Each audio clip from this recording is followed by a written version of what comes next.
Hello अस्सलाम वालेकुम to everyone, hope so I am audible and visible. Previous classes में हमने बात की थी प्रीवियस क्लासेस में हमने male and female reproductive organs के बारे में डिस्कस किया था और आज की क्लास में हम पढ़ रहे हैं मेंस्ट्रुअल साइकिल या female reproductive cycles. So female के जो रिप्रोडक्टिव साइकिल्स होते हैं उनको हम डिस्कस करेंगे। ओके, सो हमारे पास देखें, a successful reproduction depends upon fertilization. ठीक है, जो कंप्लीट अच्छी रिप्रोडक्शन होती है वो एक फर्टिलाइजेशन के प्रोसेस पर डिपेंड करती है। आपको पता है फर्टिलाइजेशन क्या होता है? ओवम और जब स्पर्म आपस में कंबाइन होते हैं तो फर्टिलाइजेशन कहलाती है। And the development of zygote into mature organism.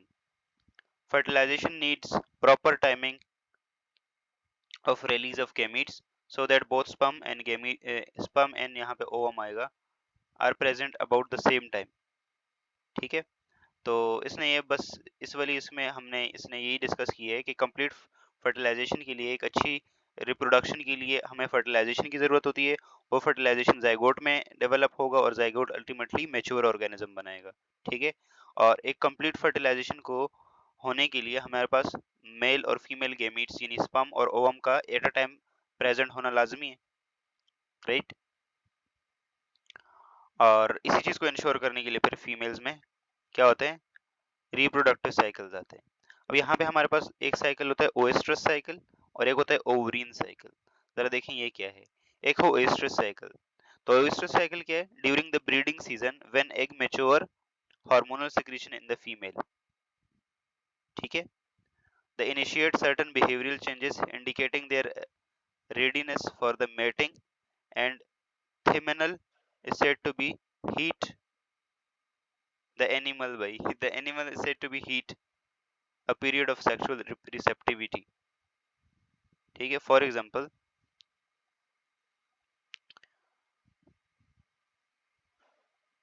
ठीक है, और ये वाला जो साइकिल है ये साइक्लिक मैनर में होता है। ठीक है, साइक्लिक मैनर में होता है। This is called ओएस्ट्रस cycle.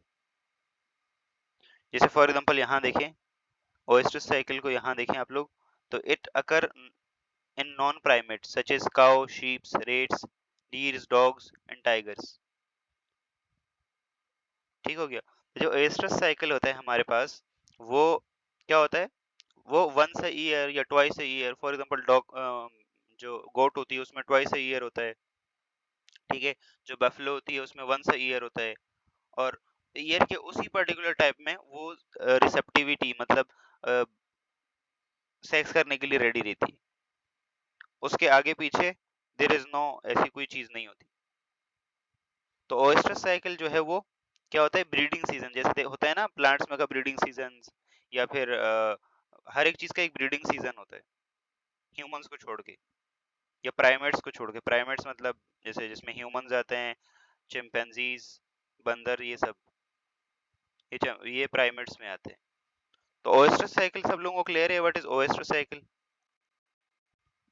इसमें देखिए यहाँ डिफरेंसेस बताएंगे, मेंस्ट्रुअल साइकिल वर्सेस ओएस्ट्रस साइकिल। तो जो मेंस्ट्रुअल साइकिल है, इट अकर इन प्राइमेट जैसे कि मंकीज हो गए, एप्स हो गए, ह्यूमंस हो गए। ठीक है, इनमें होता है सिर्फ। और जो ओएस्ट्रस साइकिल होता है वो कहाँ होता है? नॉन प्राइमेट्स में होता है, जैसे कि cow, sheep, deers, rat, deer, dog, tigers वगैरह। This cycle consist of menstruation phase, proliferative phase and secretory phase. और इसमें क्या है? It is consist of short period of oestrus और हीट। ठीक है, स्लाइड विजिबल नहीं है? स्लाइड विजिबल नहीं है माजिबीन? बाकी लोगों को भी विजिबल नहीं है?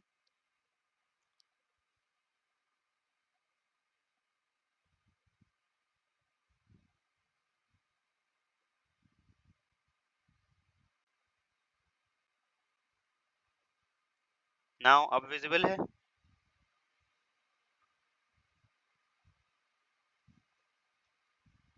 Now visible? ओके, हाँ, आपका इंटरनेट इशू है शायद माजिबीन। ठीक हो गया। और इसमें छोटा सा पीरियड होता है जिसमें सिर्फ ऑर्गेनिज्म सेक्सुअल रिसेप्टिविटी के लिए रेडी रहते हैं, उसे हम ओएस्ट्रस और हीट पीरियड कहते हैं। ठीक है, उसके बाद blood flow in this menstrual cycle. Menstrual cycle के अंदर ब्लड फ्लो होता है। ठीक है, blood does not flow in this cycle. ठीक है, कभी में डॉग को या प्राइमेट्स को आप लोगों ने मेंस्ट्रुएशन होते हुए नहीं देखा होगा। ठीक है, ओके ओके, मैं जमीन में भेज दूंगा।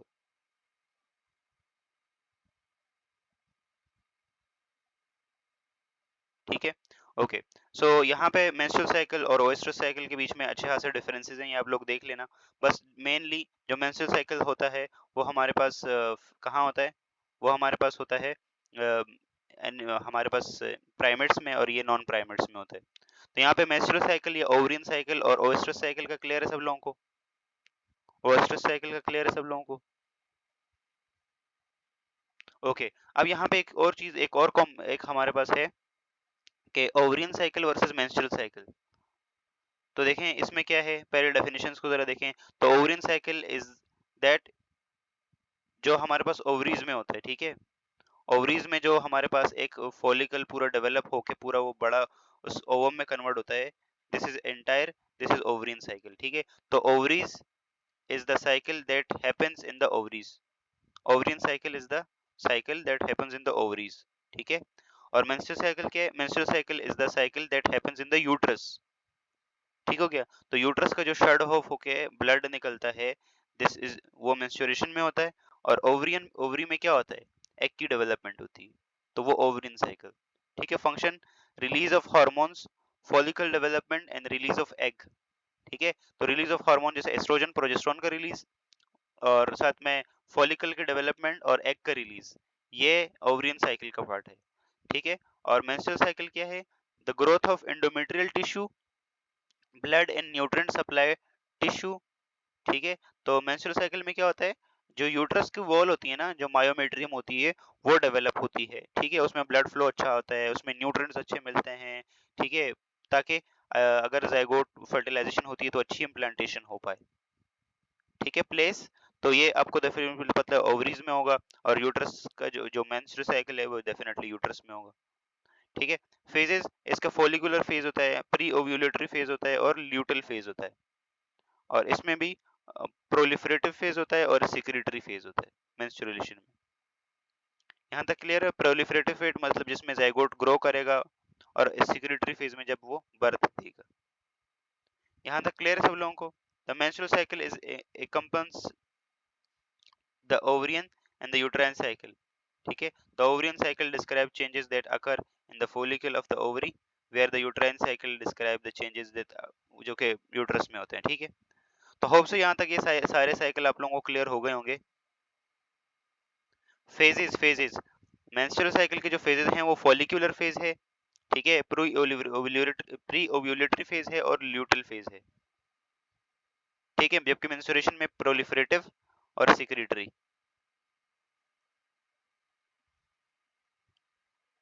अब बात करते हैं जरा, ये हार्मोन्स हैं, हार्मोन्स का चेंज दिखने को मिलता है, लेकिन जरा आए हम पहले बात करते हैं। यस, ये वही से दोबारा आ गया, और अब हम स्टार्ट करते हैं menstrual cycle. Yes, this is the important, ये इम्पोर्टेंट टॉपिक है, और ये बोर्ड के क्वेश्चंस में आता भी है। ठीक है, डिस्क्राइब द मेंस्ट्रुअल साइकिल को पूरा कंप्लीट विद डायग्राम। ठीक हो गया? तो एक तो आप लोगों का ये है menstrual cycle. Just a minute, मुझे एक चीज और देखनी है, एंड देन हम स्टार्ट करते हैं।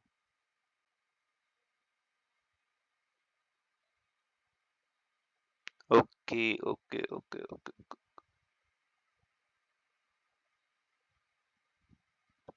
एक ये है मेंस्ट्रुअल साइकिल, इसमें menstruation phase, follicular phase, ovulation phase, और corpus luteum phase.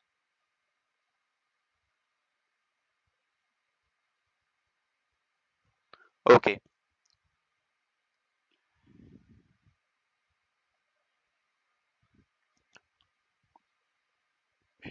Okay, let's begin with the menstrual cycle. So menstrual cycle को हम स्टार्ट करते हैं भाई। Menstrual cycle, yes. तो the ovarian cycle is correlated with the certain uterine changes which occur to prepare the possible pregnancy. ठीक है, for possible pregnancy it is called uterine cycle. तो uterine cycle हमारे पास पूरा मतलब यूट्रस के अंदर जो जो चेंजेस आते हैं, उसमें क्या क्या चीजें डेवलप हो रही हैं, कैसे कैसे हो रहा है, ये सारे। और ओवरियन साइकिल भी इससे कोरिलेटेड होता है, ठीक है। This monthly egg maturation and uterine prepare it's collective called menstrual cycle और मेंसेस, ठीक है। दिस मंथ मैच्योरेशन, जो एग की मैच्योरेशन है और यूट्राइन की प्रिपरेशन है, यूट्रस की प्रिपरेशन है, मतलब इन दोनों को कलेक्टिवली हम मेंस्ट्रुअल साइकिल या मेंसेस कहते हैं। Menstruation begins around the age of 13, ठीक है। 13 के अराउंड एज ऑफ 13 के आसपास स्टार्ट होती है और अराउंड एज ऑफ 50 के आसपास जो है वो रुक जाती है। उस कंडीशन को हम कहते हैं मोनोपॉज, ठीक है। The menstrual cycle is controlled by the different hormones, और डिफरेंट हार्मोन से कंट्रोल होती है, और 28 डेज में ये कंप्लीट होती है। और इसके अंदर कुछ फेजेस होते हैं, 4 फेजेस होते हैं, ठीक है। सबसे पहले हमारे पास होता है फेज 1 मेंस्ट्रुएशन फेज और एम फेज, ठीक हो गया। तो फेज 1 मेंस्ट्रुएशन फेज या एम फेज क्या होता है, इसमें ये होता है हमारे पास कि हमारे पास menstruation is the onset of bleeding, that discharge of blood and debris is of discharge tissue of uterus through vagina। तो menstruation पीरियड जो है ये menstrual साइकिल का सबसे पहला पीरियड है, सबसे पहला फेज है, ठीक है। इसमें क्या होता है कि जो भी अनफर्टिलाइज्ड ओवम होता है, अगर फर्टिलाइजेशन नहीं हुई, स्पर्म नहीं आया, तो अनफर्टिलाइज्ड ओवम जो है वो आता है, वो रिलीज हो जाता है। और जो यूट्रस की वॉल होती है ना, जो प्रिपेयर होती है उस मंथ के लिए, अगर पॉसिबल प्रेगनेंसी है तो ठीक है, नहीं तो प्रोजेस्टेरोन की सिक्रीशन कम होती है, ठीक है। प्रोजेस्टेरोन की सिक्रीशन जैसे ही कम होती है तो वो यूट्रस की जो लाइनिंग है ना वो मेंटेन नहीं रह पाती, तो वो फिर क्या होती है, शेड ऑफ हो जाती है इन द फॉर्म ऑफ ब्लड, और बाकी जो अनफर्टिलाइज्ड ओवम है और बाकी जो डिब्री है जितना भी, ठीक है। और वो सारा का सारा विजाइना के थ्रू बॉडी से बाहर आ जाता है। This is the onset of menstruation, okay.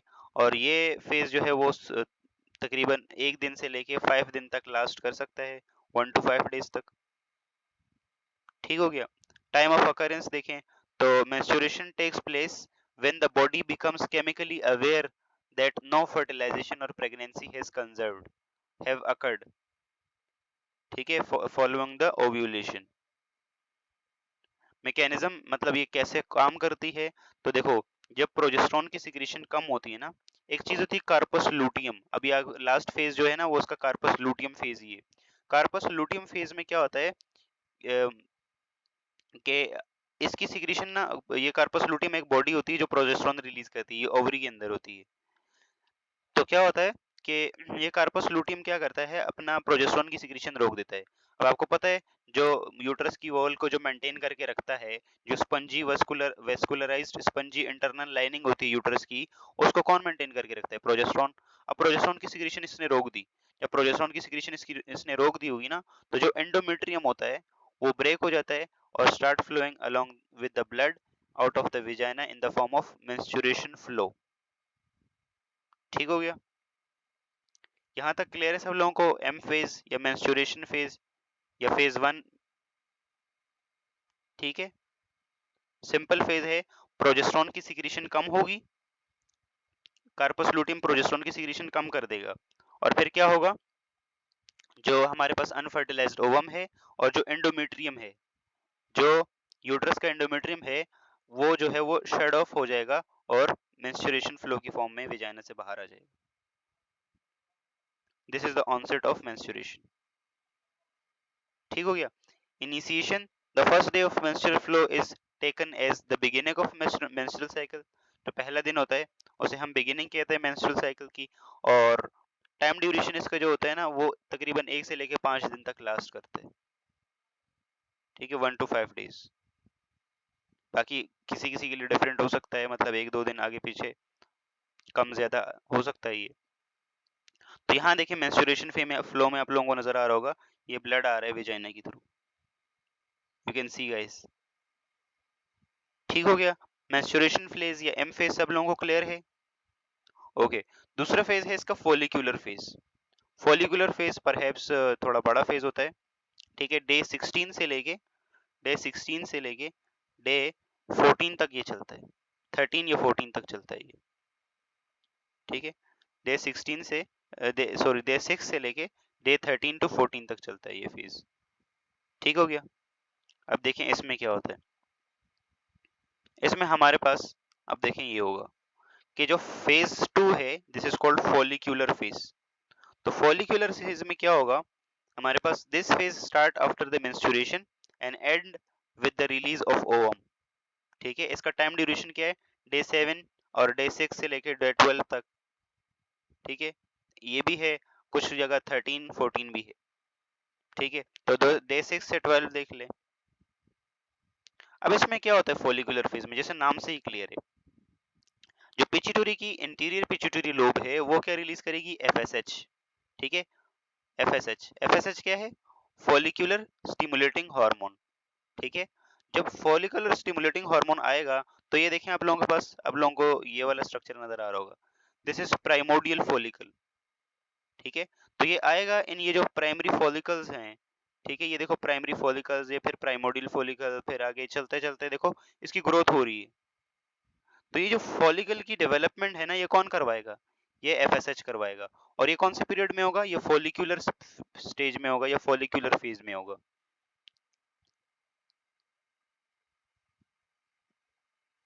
ठीक हो गया, यहाँ ये बात समझ आ गई सब लोगों को। हमारे ये देखो ये ओवरी है, दिस इज ओवरी, ओवरी के अंदर छोटे छोटे फॉलिकल्स हैं, ये प्राइमरी फॉलिकल्स नजर आ रहे हैं सब लोगों को। एफएसएच आएगा, एफएसएच इनके ऊपर काम करेगा, इनकी मैच्योरेशन करवाएगा, फॉलिकुलर स्टिमुलेटिंग हार्मोन ना, इन फॉलिकल को स्टिमुलेट करेगा। इन्हें देखो प्राइमोडियल फॉलिकल्स, ये छोटे छोटे वो होते हैं, ठीक है, छोटे छोटे सेल्स होते हैं जो कि अल्टीमेटली ओवम में जाके डेवलप होते हैं, ठीक है, ओवम में जाके डेवलप होते हैं, ठीक हो गया। तो ये देखें प्राइमरी फॉलिकल से देखो प्राइमोडियल फॉलिकल, फिर सेकेंडरी फॉलिकल, फिर मेच्योर वेजिकुलर फॉलिकल, ठीक है। और फिर इसके बाद जो है वो फॉलिकल जो है वो रप्चर होके बाहर आ जाता है, अब ये ओवम बन जाता है, ठीक है। और फिर वो जो बॉडी होती है जिसके अंदर ये मेच्योर होता है उसे हम कार्पस लूटियम कहते हैं, वो कन्वर्ट होता है कार्पस लूटियम के अंदर, और ये चीज प्रोजेस्टेरोन रिलीज करती है, ये चीज, ये जो येलो कलर की येलोइश सी बॉडी है ना, ये प्रोजेस्टेरोन रिलीज करती है। तो फॉलिकुलर फेज सब लोगों को क्लियर है, फॉलिकुलर फेज में कौन सा हार्मोन आएगा, फॉलिकुलर फेज में एफएसएच आएगा, और एफएसएच क्या करेगा, इन फॉलिकल्स को स्टिमुलेट करेगा और इन्हें मैच्योर ओवम में कन्वर्ट करने में हेल्प करेगा। और ये पीरियड जो है वो डे 6 से लेके डे 12 तक चलता है,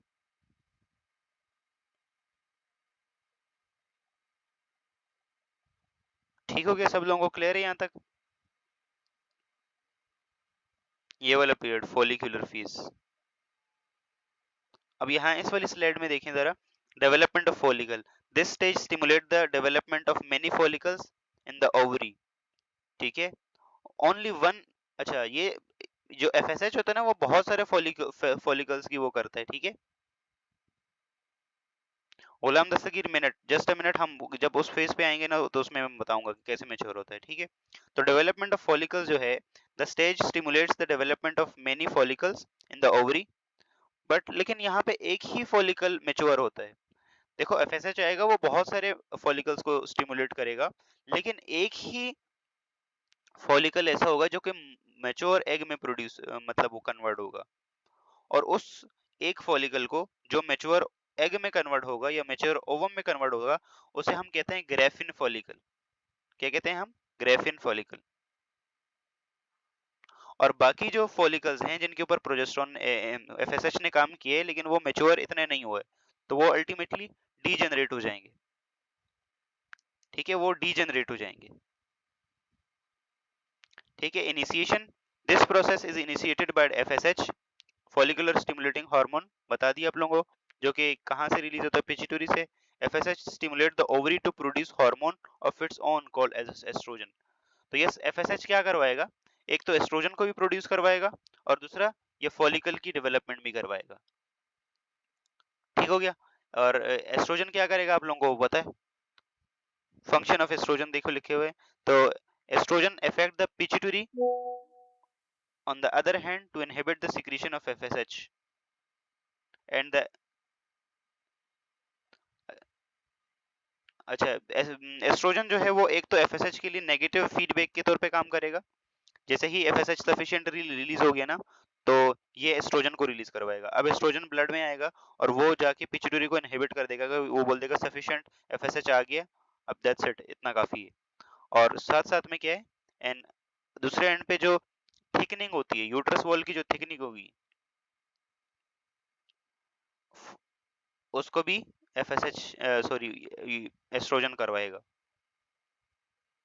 एफएसएच वाला कौन सा, ये डेवलपमेंट कौन सा है? इसमें इन तीनों हेडिंग में से कौन सी समझ नहीं है? पीछे वाला सब क्लियर है जो अभी पढ़ा रहा हूँ, एस्ट्रोजन और फंक्शन ऑफ एस्ट्रोजन।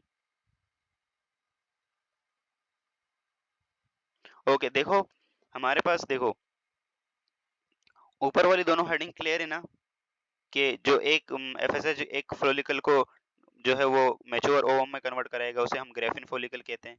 ठीक है, बाकी के जीन डिजेनरेट हो जाएंगे। इनिशिएशन ये वाला फेज जो है वो एफएसएच इनिशिएट कराएगा। ठीक हो गया। और जो है वो साथ साथ में एफएसएच क्या कराएगा, एफएसएच जब रिलीज होगा तो वो एक तो फॉलिकल की डेवलपमेंट करवाएगा, साथ साथ में एस्ट्रोजन को भी रिलीज करवाएगा। कहाँ से? ओवरीज में से।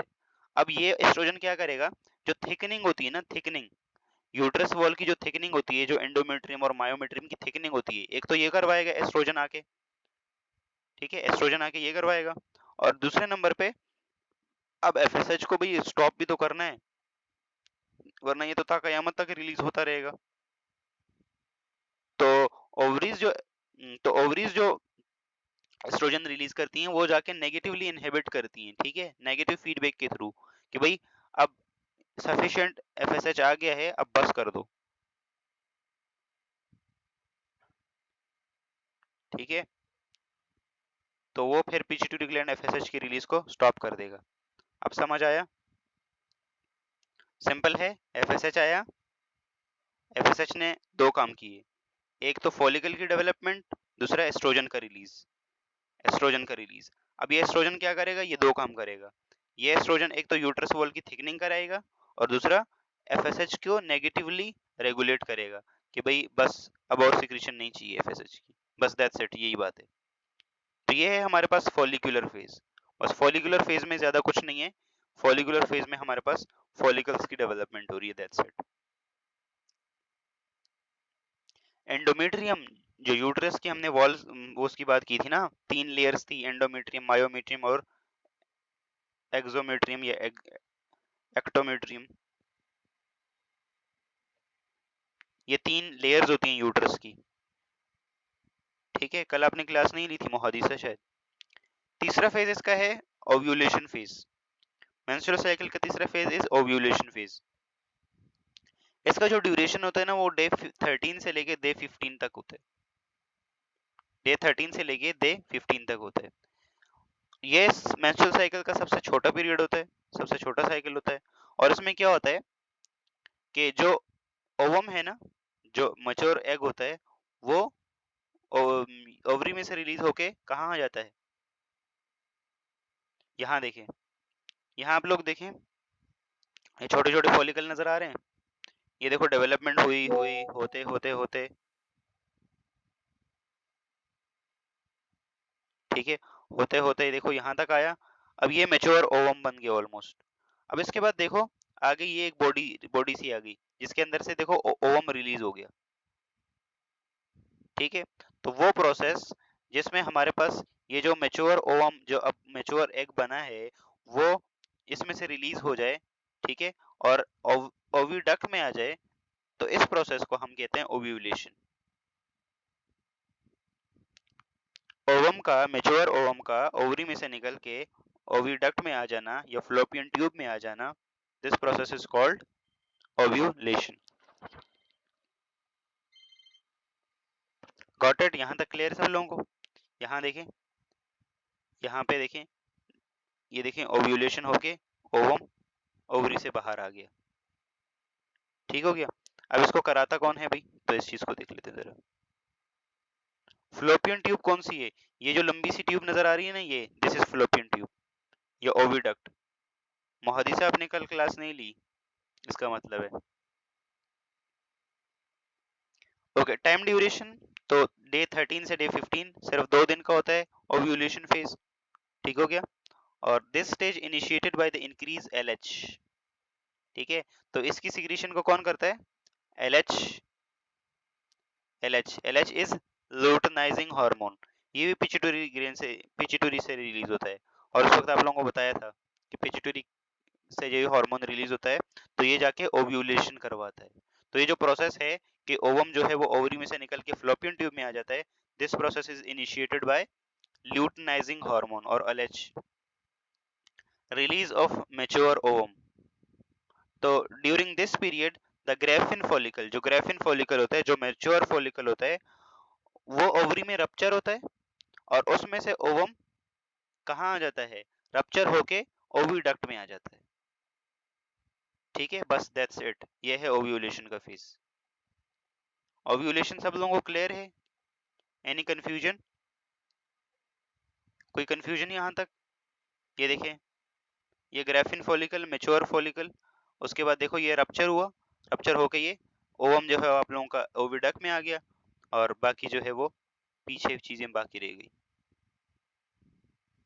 Crystal clear? और यहाँ पे हार्मोन कौन सा काम कर रहा है? ल्यूटिनाइजिंग हार्मोन, ये याद रखें। पहले फेज में प्रोजेस्टेरोन की सिक्रीशन कम हुई थी तो शेड ऑफ हुआ था यूट्रस की वॉल। दूसरे फेज में एफएसएच और एस्ट्रोजन का काम था। तीसरे फेज में एलएच का काम है, ठीक हो गया। यहाँ तक सब लोगों को क्लियर है? कोई कंफ्यूजन? ओके, एक चीज बोली जाती है कि अगर बेस्ट कॉन्सेप्शन चाहिए, अगर if you want to have a baby, तो this is the best period. क्योंकि देखो इसी पीरियड में देखो ओवम रिलीज होता है ना ओविडक्ट के अंदर, तो this is the best period for conception, ठीक हो गया। इसी पीरियड के अंदर अगर वो हो तो ये देखो इधर से स्पर्म आ जाएगा और आगे एग अवेलेबल है, वैसे ही एग अवेलेबल है तो दोनों की आपस में क्या हो जाएगी? फर्टिलाइजेशन, और फर्टिलाइजेशन के बाद जाइगोट स्टार्ट हो जाएगा। तो this is the best period. MCQs में कभी भी पूछता है, एमडीकेट में पूछता है कि the best period for pregnancy conception, तो वो है ओव्यूलेशन फेज। क्योंकि इसमें जस्ट अभी अभी एग रिलीज हुआ है, तो इस ड्यूरिंग अभी अगर सेक्स होगा तो स्पर्म भी आ जाएगा, फर्टिलाइजेशन होगी एंड हमारे पास जाइगोट बन जाएगा। और जाइगोट फिर ऐसे नीचे की तरफ ट्रेवल करता है, ये देखिए, एक सेल, दो सेल, ये देखिए, दो सेल स्टेज, चार सेल की स्टेज, 8 सेल की स्टेज, ठीक है, ये देखिए। और ये देखो मायोमेट्रियम नजर आ रहा है आप लोगों को? Sorry, this is endometrium. तो एंडोमेट्रियम में आके इम्प्लांट हो जाएगा ऐसे। यहाँ तक क्लियर है सब लोगों को? Ovulation phase.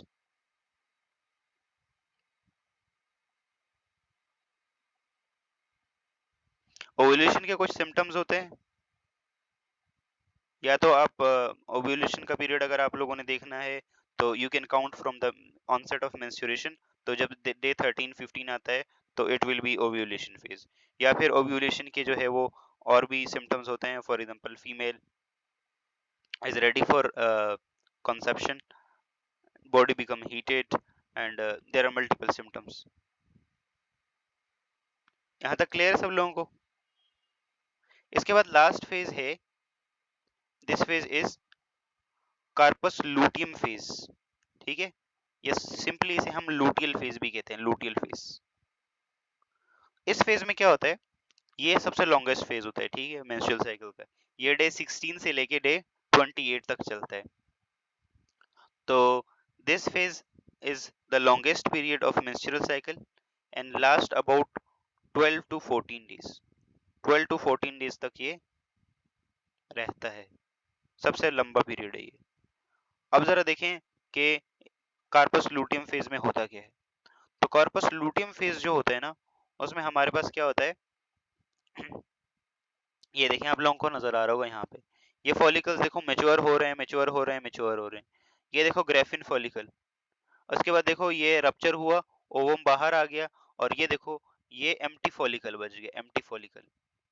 येलो कलर का रप्चर एम्प्टी फॉलिकल नजर आ रहा है आप लोगों को? ये एम्प्टी फॉलिकल नजर आ रहा है? ये एम्प्टी फॉलिकल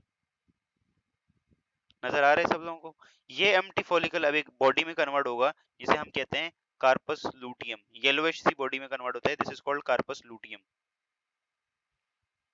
ठीक है। और ये कार्पस लूटियम क्या करेगी? प्रोजेस्टेरोन की सिक्रीशन करवाएगी। और फिर देखते हैं कि ये प्रोजेस्टेरोन क्या करता है। तो ये देखें, LH causes the rupture। LH क्योंकि क्या करवा रहा था, LH, यस, LH हमारे पास क्या करवा रहा था, ओव्यूलेशन। तो LH causes the rupture of follicle to change it into yellow body, जिसे हम कार्पस लूटियम कहते हैं, which start producing another hormone progesterone। तो जो LH जो है वो ये जो रप्चर्ड फॉलिकल होता है ना, इसको किस में कन्वर्ट कर देता है, कार्पस लूटियम एक बॉडी में कन्वर्ट कर देता है। LH का एक काम नहीं है, दो काम है, एक ओव्यूलेशन करवाई और दूसरा,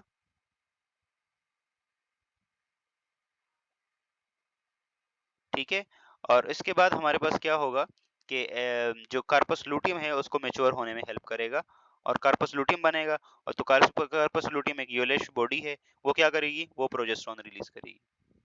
गुलाम Dastagir, it's means ovulation phase is the last phase of menstruation. इसके बाद टू साइड हो जाएगा। टू साइड मतलब, Ghulam Dastagir, I am not getting your question. Two phase का मतलब, ये देखें, ये है कार्पस लूटियम और ये कार्पस लूटियम क्या रिलीज करेगा, प्रोजेस्टेरोन रिलीज करेगा, ठीक है। और प्रोजेस्टेरोन क्या करेगा, अगले जो 13 टू 14 डेज है ना, उसके अंदर प्रोजेस्टेरोन रिलीज होगा और वो जो हमारे पास सिक्रीशन आएगी प्रोजेस्टेरोन की, वो जो एंडोमेट्रियम होती है, जो वॉल होती है यूट्रस की, उसको इंटैक्ट कर रखे रखेगा, मेंटेन करके रखेगा। तो if mature ovum is now in the oviduct, it is not fertilized, the corpus luteum gradually degenerate, ठीक है, आहिस्ता आहिस्ता डिजेनरेट होता है, प्रोजेस्टेरोन सिक्रीशन स्टॉप होती है, internal lining of uterus disintegrate होती है और स्लज ऑफ हो जाती है, विद ब्लड मेंस्ट्रुएशन बिगिन, और दोबारा से साइकिल स्टार्ट हो जाती है। तो यहाँ तक क्लियर है सब लोगों को। डे 14 पे जब आप लोगों का ओव्यूलेशन हुआ, तो ओव्यूलेशन के बाद अब ये एग यहाँ पे रहेगा। अगर स्पर्म आ जाता है तो फर्टिलाइजेशन होगी, नहीं आएगा तो क्या होगा, यस, नहीं आएगा तो हमारे पास या तो ये यहीं पर डैमेज हो सकता है या फिर at the end of the menstruation luteal phase ये रिलीज हो जाएगा।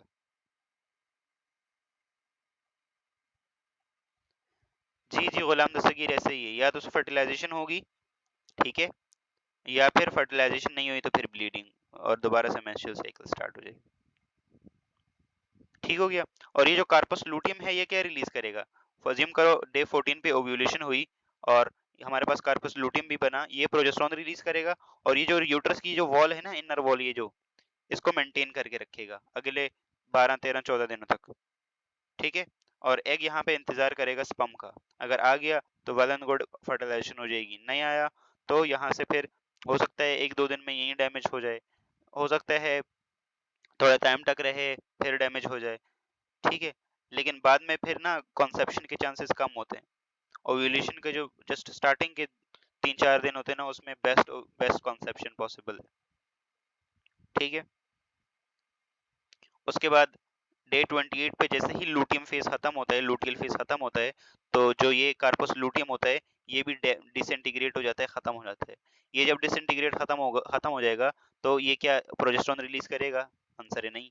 जब प्रोजेस्टेरोन रिलीज नहीं करेगा तो ये जो पूरा ना स्लज ऑफ हो जाएगा इसका, ये जो यूट्रस की वॉल है, और अगेन से मेंस्ट्रुएशन स्टार्ट हो जाएगी। तो this is the complete menstrual cycle. यहाँ तक किसी को कोई कंफ्यूजन?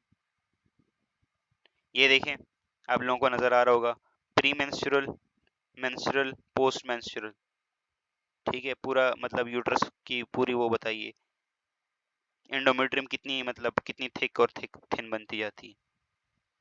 यहाँ तक किसी को कोई कंफ्यूजन है? यहाँ तक कि नहीं, किसी को कोई confusion?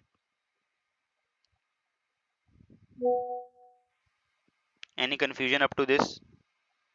All clear Laiba, very good. बाकी मेजबीन, लाइबा, लाइब्रेरी, अनाबिया, महक, फारिहा, गुलाम दस्तगीर,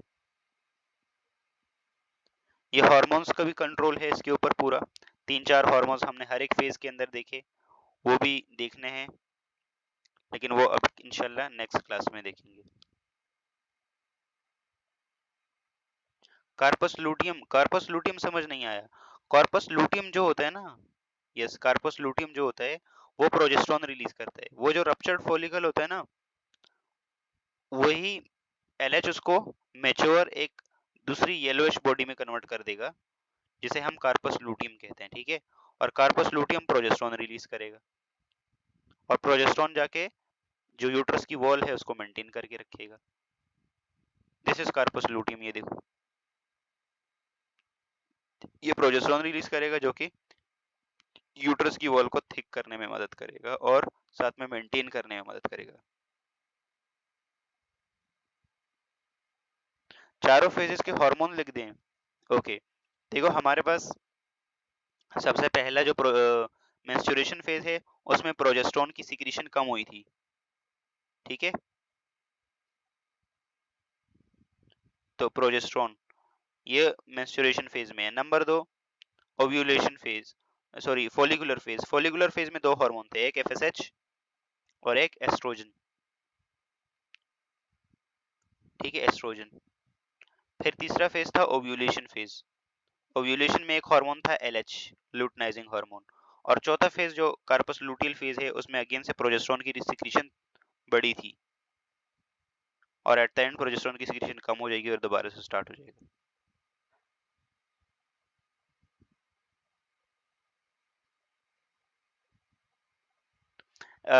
नहीं, देखो गुलाम दस्तगीर, कार्प देखो हमारे पास एस्ट्रोजन यूट्रस की वॉल को थिक करने में मदद करता है, ठीक है।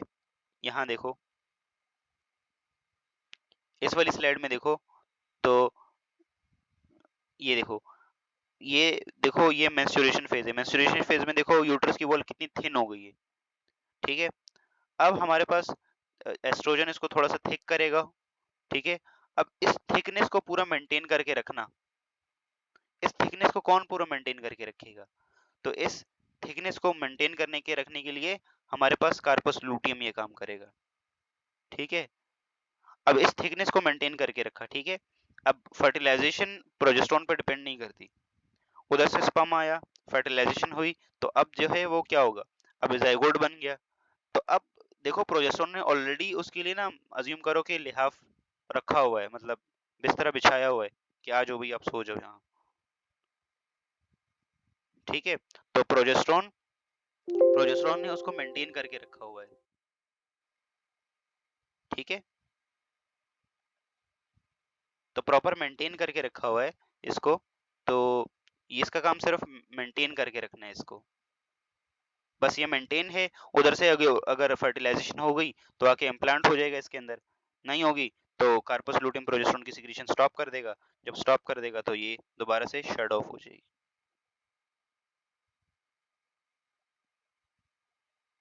मैं बहुत हैंग हो रहा हूँ। अच्छा, ऐप, सॉरी, ऐप हैंग हो रही है, ओके ओके। चले, होप सो यहाँ तक किसी का कोई क्वेश्चन, किसी का कोई सवाल है? Any question up to this? कोई क्वेश्चन है तो लेट मी नो गाइस, नहीं तो क्लास एंड। सारा क्लियर यहाँ तक? मैं स्लाइड्स ग्रुप पे भेज दूंगा, आप लोग देख लीजिएगा। ठीक हो गया, ओके। बुक में भी यही चारों फेजेस हैं, डिटेल में देख लें आप लोग। अब मिलते हैं नेक्स्ट क्लास में। Till then keep learning and keep exploring. Allah हाफिज, टाटा, बाय बाय।